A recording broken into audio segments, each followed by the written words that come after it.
Mike, you were one of the more outspoken fighters when you thought you weren't going to get to do media to say, no, I want to go do it. Yeah. Sometimes I feel like you guys hate doing this stuff. So why was it so important for you to have this opportunity? Because the last media day I was such a fucking dud. The last media day I felt like shit, man. I mean, I really, as you know, I missed weight, that weight cut. That was a really trying week for me, going through everything with the broken foot, trying to push myself to make the weight cut instead of withdrawing from the fight.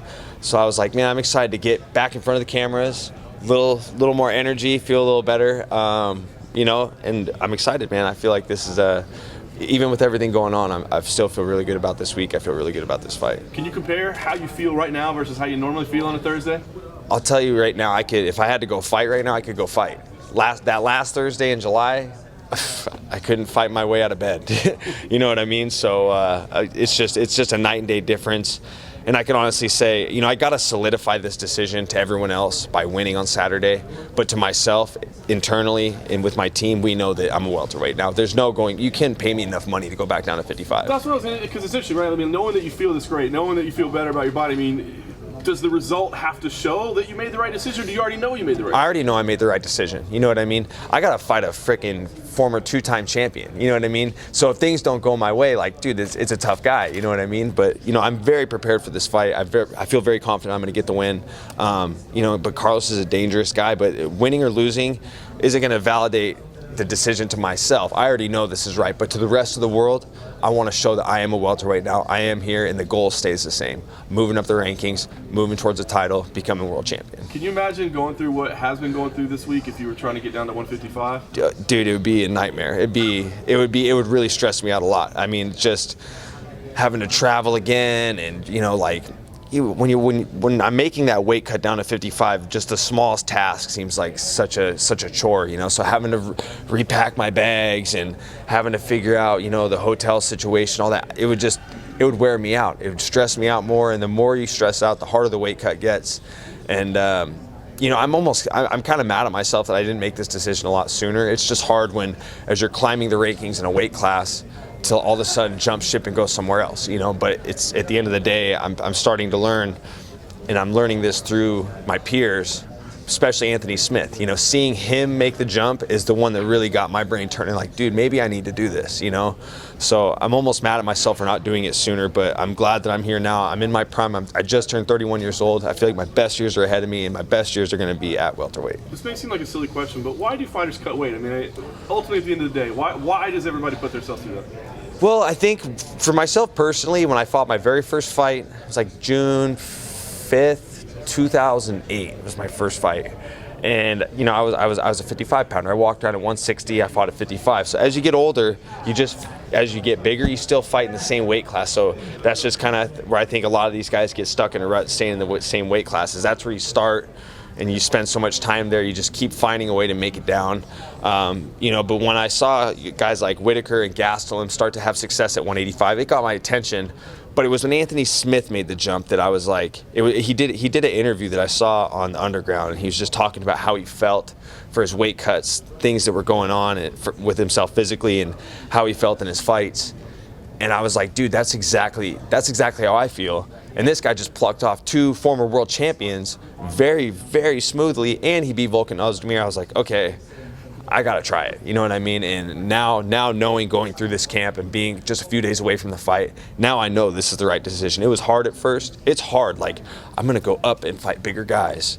It's kind of a scary thought. You know what I mean? You think about the Usmans and the Covingtons and all these tough guys at 70, but 2 weeks into this camp, I was like, oh yeah, I'm ready for these guys. Let's do this. This is the right decision. So I'm very happy to be where I'm at right now.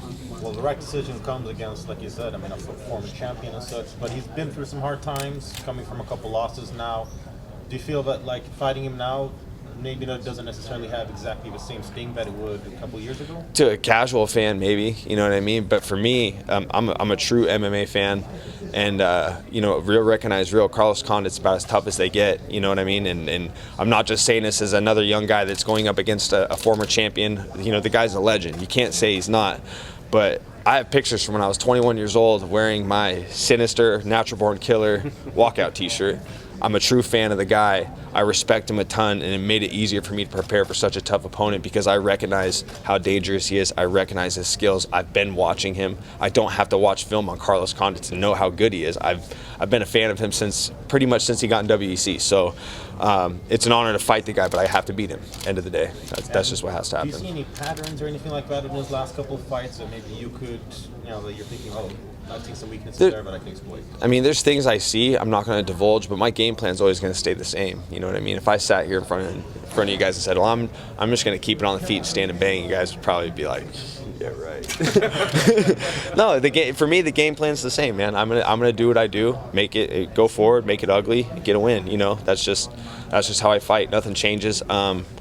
But there, watching film, there is things that we were able to break down. They're not something I want to divulge to the public. And same for him. I'm sure they watched a bunch of my film and broke some things down. And we both got game plans going into the fight, and nothing left to do but lay it on the line and just made the better man win. Is it cool getting that call about a guy like Carlos? Like, I mean, I don't want to play basketball against LeBron, you know what I mean? Yeah. Like, you got a call, saying you got to fight one of your, I don't want to say heroes, but a guy you really admire. That's got to be cool. No, I'd be a liar if I said he isn't one of my heroes. My very first guest fighter appearance was 3 days after I got off the Ultimate Fighters in Fort Lauderdale. And I was just buddied up with Carlos Condit for the day, and I was just like, hey, what's up? You know what I mean? Like, he's just that guy, and when I got the call, I'm like, this is perfect. You know what I mean? This is what I want. I don't want to come up a weight class and fight, everybody's tough, but I want to fight guys with names. I want to pursue my goal. I want to get to a world title.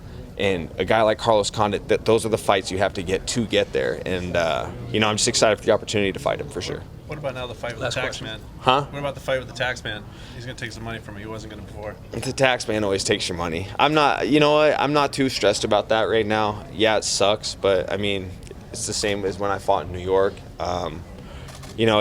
It's not, Dana said it best. We're all taking losses here right now. Doesn't mean I'm okay with it. Doesn't mean I'm stoked on it. You know what I mean? But it's just something we got to deal with. I think that everybody needs to focus on the fight. I think a lot of the fighters and a lot of the media, I think there is a lot of negatives to dwell on in this situation, but we need to focus on the fight. We got a great card ahead of us. A lot of these guys need to focus on competing, and I think that too much pressure is being put on the ops team. Like, everyone's flipping out about, like, I'm losing money on my hotels, my Airbnbs, I flew my team in, taxes, this, that. It's like, dude, they're just trying to get us to California first. You know what I mean? So I think that everybody needs to focus on the fight. Let's get through the weekend and figure things out from there. You know what I mean? It's a really crummy situation, but we got to focus on what's important, and that is UFC 232. Only on pay-per-view. Only on pay-per-view. Thanks, Mike. Thanks.